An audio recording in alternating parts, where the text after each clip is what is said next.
Hi, Lola Jones here. You know, we often say that Divine Openings is really more than a spiritual path, that it's a lifestyle.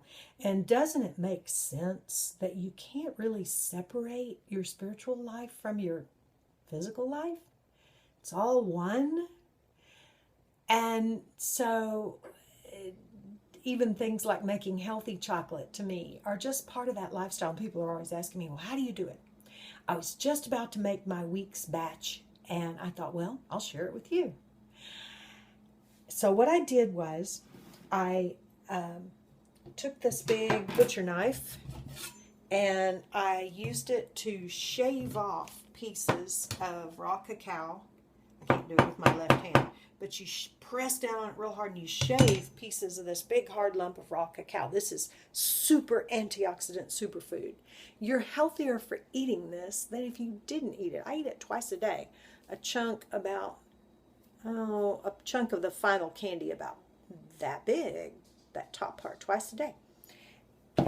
And have actually lost weight while doing that. It's so yummy. Then I add coconut oil and whatever nuts I happen to have on hand and a little bit of honey.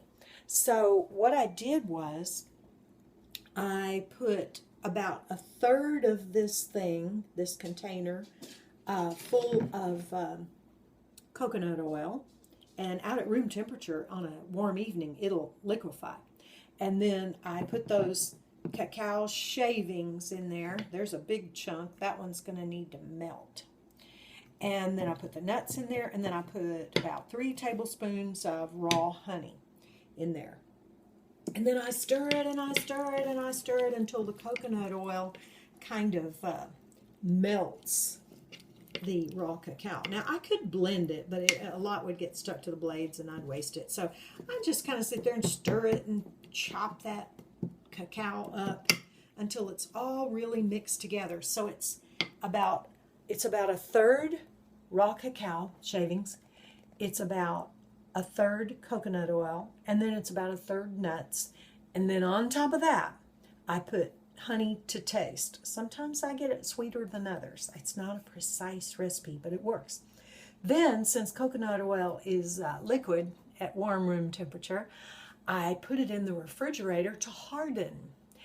And since it will melt again in heat, I just pull it out of the fridge, cut off a chunk like that, and eat it a couple of times a day after meals. And oh, it's so good and so satisfying. Again, super, super antioxidant, which is anti-aging, anti-inflammatory, anti-cell breakdown superfood. So keep it in the fridge when you're not getting ready to serve it. Cut it in little chunks, and voila, it's super easy. This will last me about a week, this amount right here. And that's about right. So have fun making your own healthy chocolate and keep living that fantastic, high-quality lifestyle. Lola Jones, DivineOpenings.com.